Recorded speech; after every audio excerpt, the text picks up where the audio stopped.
If you want to be seen as powerful, respected, and confident, your words have to match your ambition. I've spent years working under executives, becoming one myself, and learning from the most respected people in the room. These are the 5 communication skills that separate those who get listened to from those who get overlooked. Skill 1 is a hard one. You have to stop speaking to be liked and instead speak to lead.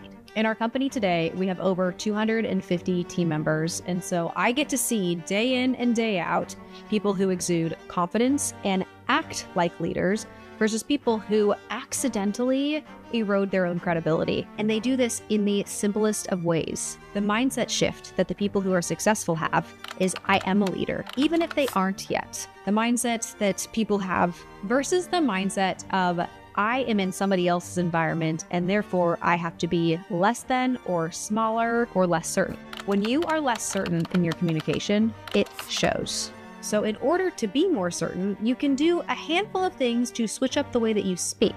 One of the most important things that you can do is actually mean what you say and only say things that you are certain of. CEOs, leaders, top executives, they have a point of view. They see themselves, they see their life experiences, and they use where they're at in order to frame what their point of view truly is. And they're confident in that frame. If you want to be able to be more certain in your communication, remember that your point of view is important and you are there for a reason. Now, the simple language tweaks on this are as follows. Qualifying your statements by saying I think or I feel reduces your credibility. Just say what you think or say how you feel. It's obvious through the communication that you are thinking or you are feeling something, but those qualifiers make it seem like you are uncertain. So consciously practice making these language swaps. So instead of saying, I think we should try this, instead say, the best path forward is another example. Instead of saying, I feel like this might work, say,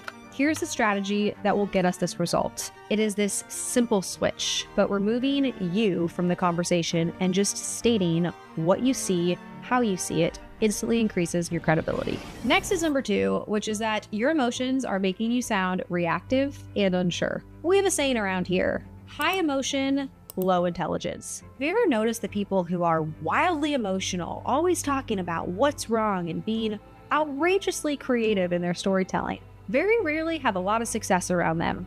They don't have people who are winning around them. They don't have successful business relationships. They don't even have successful businesses, because the more you use emotion, the less you're using logic.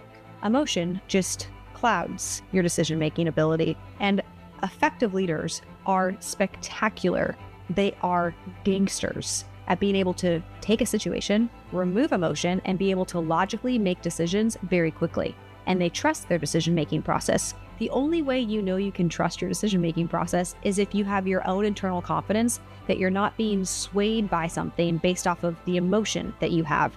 You're actually being swayed based off of logic, based off of data. Just this week, I had somebody pop off on me and had this whole emotional outburst. It was embarrassing, and it instantly reduced my confidence in this person. Their inability to feel something, to experience something, to have there be a form of rejection in front of them, and be able to handle that with grace, understanding, questions, allowed me to see this person through a very new lens. And that new lens is they make decisions based off of their emotion. And as I looked a little bit further into this, I actually started to see how there was a lack of success in a variety of different areas, which is a key indicator that emotion is used in all sorts of conversations. And instead of creating confidence, it actually erodes people's confidence, which means you cannot be successful, because without other people, as a leader, you're not successful. You actually cannot, by definition, be a leader if other people don't trust and actually follow you. So never let your emotions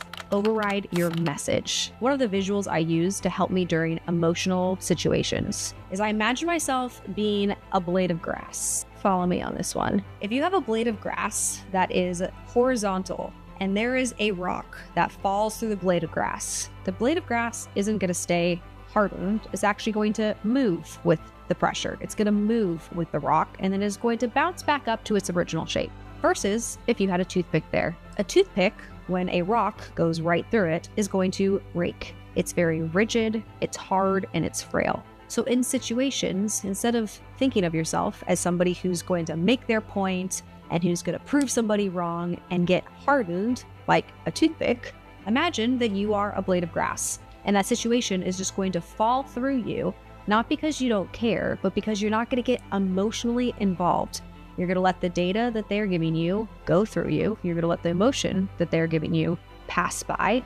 And then you're going to respond in the way that you should respond without the tense rigidity of the toothpicks in your life. Next is number 3 and focuses on authority. This is the secret to getting people to stop interrupting you and start actually listening. Great leaders don't speak more.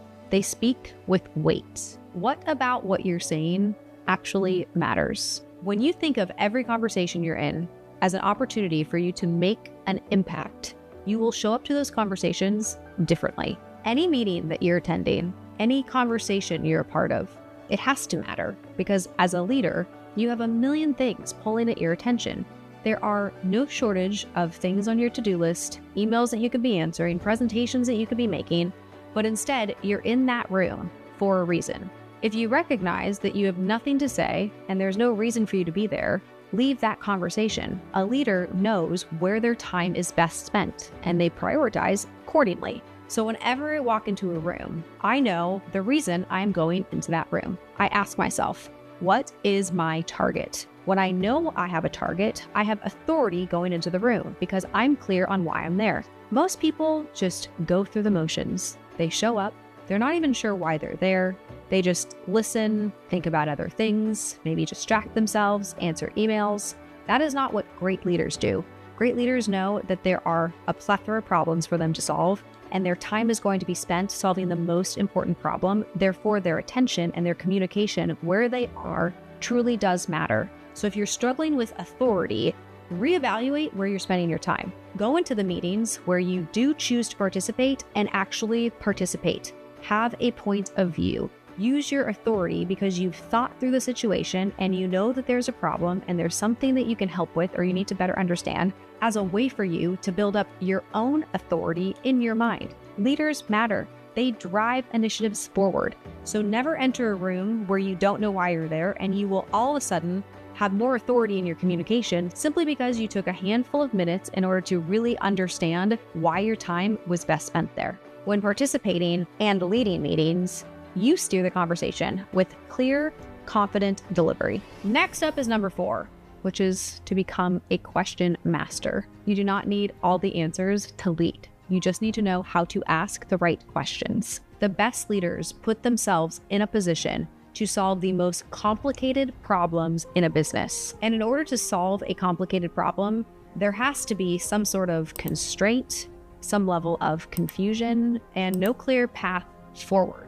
So if you are an effective communicator, you are able to address and properly identify what questions you need to ask, what information is missing to be able to make the best decision to move that problem forward. I like to think about this as untangling a necklace. When you're looking at untangling a necklace, it's taking one piece after another to really start to understand strategically what is the core knot inside this tangled necklace. Your job as a leader is to unknot many necklaces. The best leaders think of themselves as professional problem solvers, but the reason they're able to solve these problems better than more junior people is simply because they ask more questions.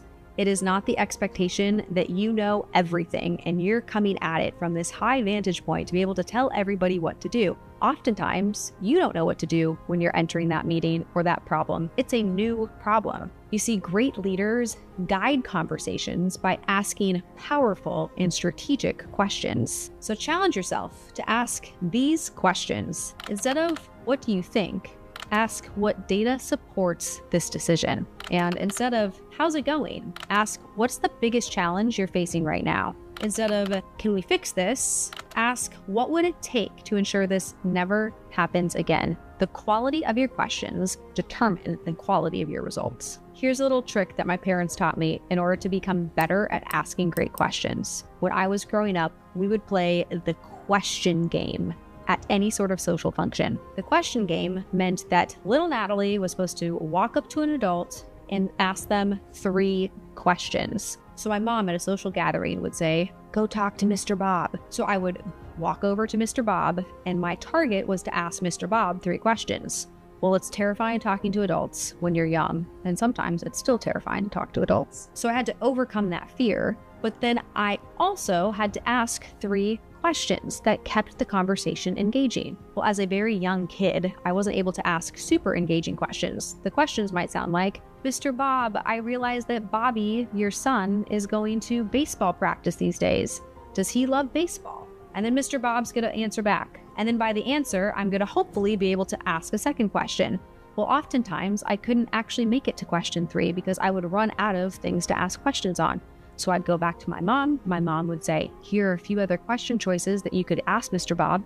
And she'd make me go walk back to Mr. Bob and ask him the final questions. This practice of getting good at asking questions, keeping the conversation going, understanding what really matters is priceless and an invaluable trait if you really want to communicate like an expert. That brings us to number 5, which is what most people do wrong. You have to stop oversharing. I will never forget the first time I had to fire somebody. I was 23 years old and I was coached ahead of time to say a very specific statement that led me to a very specific conclusion to not get into some large debate as to whether or not we were going to fire this team member. And instead of saying what I needed to say, I started over-explaining. I started telling them how wonderful they are and how much I liked them and how much of a pleasure it had been to work with them. And as I talked more like that, I became more and more tense and more uncomfortable. So I kept saying things like that.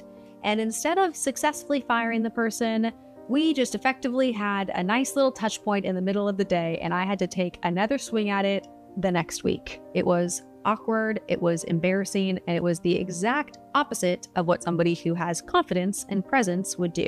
When you know what you're going to say it. You say it with grace, you say it with directness, and you are firm. It's not because you don't like people. You don't deliver communication. Over-explaining is an indicator that you are not confident. When you do speak with confident people, they say things with effect. They have a message, they clearly articulate that message, and they don't continue to communicate. I like to think of this like an airplane.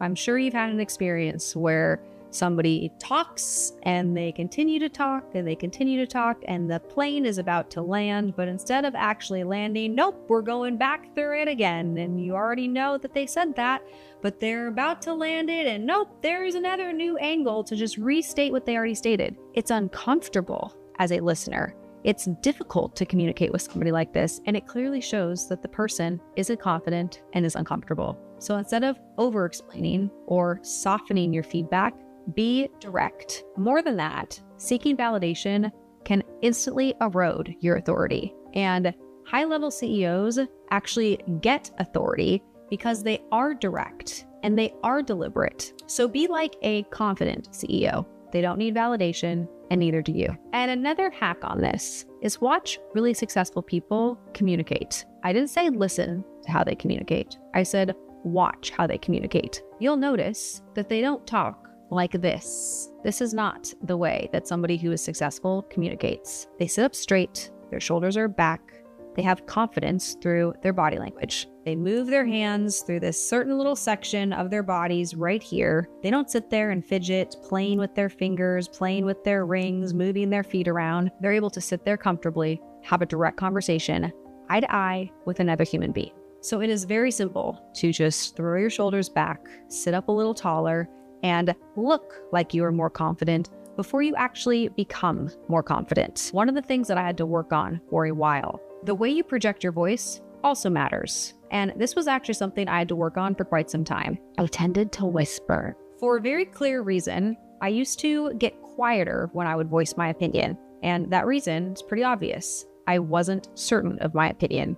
I didn't feel like I could present my idea and be passionate and be excited because I was actually uncertain. And you could tell, not just by the words I was saying, but by the volume that I was using to portray my ideas. So I had to actively work on not talking like this and trying to quiet myself, but by being louder and being more communicative through my body language, but also through the volume which I was speaking. I had to work on this for many months, and it was not a short process. Every single time I would start whispering, I'd have my core team of people tell me, hey, Natalie, you're whispering again. And I'd be like, okay, good to know. I'm going to project. I'm going to get clear on what I'm saying because clarity matters in communication. So when you find you're doing some weird things, putting your shoulders in, starting to whisper, fidgeting, just remember, future you doesn't communicate like that. So fix it in the moment and deliver the effective communication. If you master these 5 skills, I guarantee that you will be able to communicate better than 99% of people. And if you are still feeling stuck, check out my next video that will help you unlock success.